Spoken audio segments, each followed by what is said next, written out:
السلام عليكم ورحمة الله تعالى وبركاته. أهلا وسهلا بالمتتبعين الأوفياء لقناة المهاجر نيوز. سنة سعيدة مملوءة بالأفراح والمسرات، وتنتمنى من الله سبحانه وتعالى تدخل لنا هاد السنة ونودعو مع السنة الماضية فيروس كورونا والسلالة الجديدة ديالو. الله يدخل على الأمة الإسلامية بالصحة والسلامة والعافية.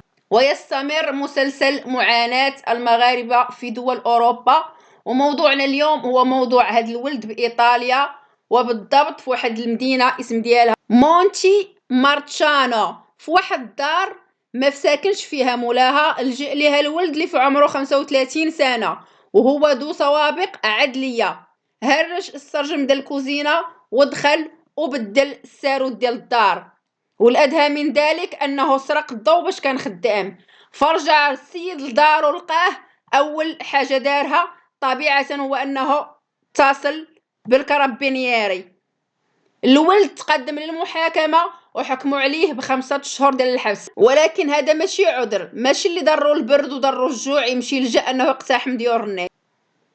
تنحب نوجه واحد التهنئة لواحد العائلة مغربية ونقول لهم ألف مبروك ويتربى في عزكم، فتزاد عندهم ولد وتعتبر من بين الأوائل المزدادين بإيطاليا في 2021، وبالضبط تزاد على الساعة 12:03 بعد منتصف الليل.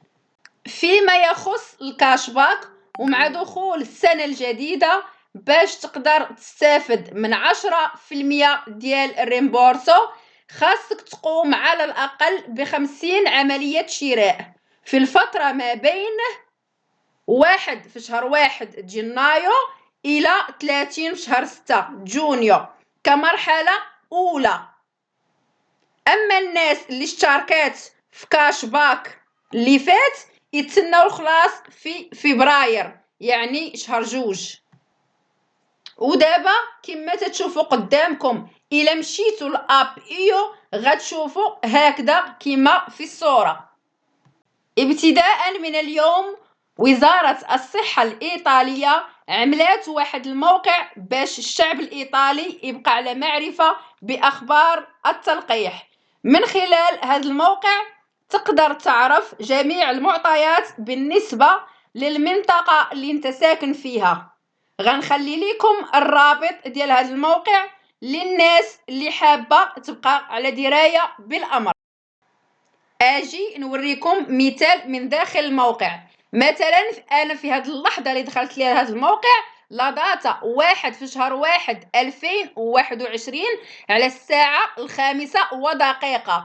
توتالي يعني المجموع ديال الناس اللي تلقاو التلقيح هما 34296 شخص اللي تلقاو التلقيح. هنا عاطينا الجرعات اللي وصلوا ايطاليا.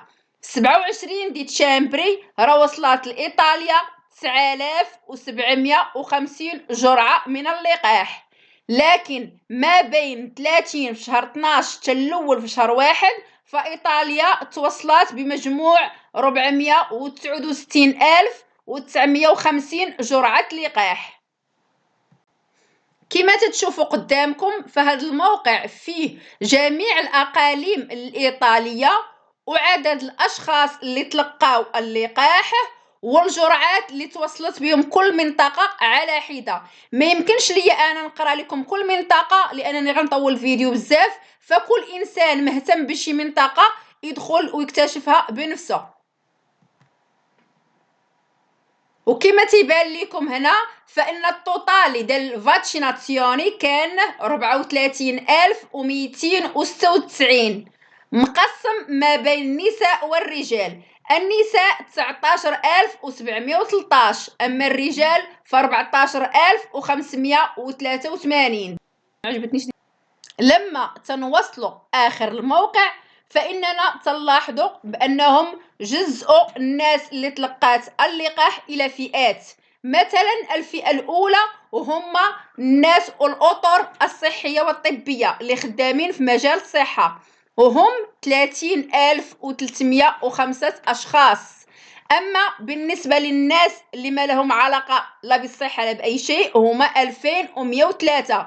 بالنسبة للناس اللي ساكنين في دور الرعاية والعجزة كانوا 1888 شخص مستفيد. وللتذكير فقط، اللي حاب يدخل هذا الموقع ويكتشف بنفسه غنخلي لكم الرابط في صندوق الوصف. وننتقل إلى مدينة ميلانو، وكانت أسوأ ليلة عاشوها جوج المغاربة في حياتهم، لأنهم تعرضوا لإطلاق نار من طرف ألباني. واحد منهم تلقى الرصاصة في الرأس ديالو والآخر في الفخذ. الأول صاحب الرصاصة في الجمجمة حالته حرجة. الأحداث وقعت في الساعات الأولى من السنة الجديدة، وبالضبط على الساعة 1 صباحا بمدينة ميلانو. لحدود الساعة ما تبيناش أسباب هذا النزاع، لأن الألباني ما زال في حالة فرار. وللملاحظة فقط فإن المغربيين تيتراوحوا الأعمار ديالهم، واحد 33 سنة والآخر 39 سنة. هاد الصور اللي أمامكم انتقلت عبر العالم وخلات جميع سكان الأرض في حيرة من أمرهم، في الوقت اللي سكان ووهان والصين عامة بالملايين خارجين للشوارع تيحتفلوا بدخول السنة الجديدة. الناس محبوسين في ديورهم وممنوع عليهم حتى الاحتفال برفقة عائلاتهم. كلنا تنذكروا بأنه من ثم جات كورونا، ومن ثم بدات معاناة العالم بأكمله.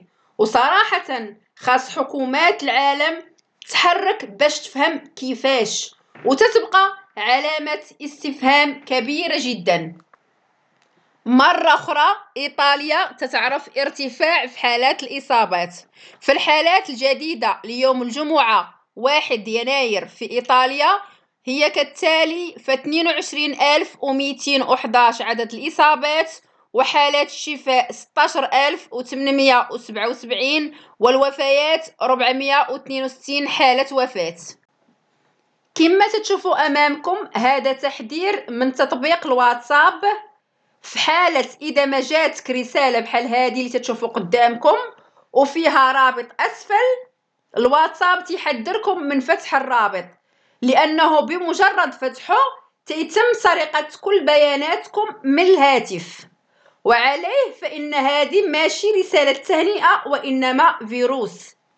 إلى هنا الفيديو سالة. تنتمناو تدعموا القناة بالاشتراك واللايك والبارطاج. تنتمنى تدخل عليكم وعلى الأمة الإسلامية السنة الجديدة بالأفراح والمسرات، والله يبعد علينا هاد كورونا وتعود الحياة طبيعية أحسن من الأول إن شاء الله.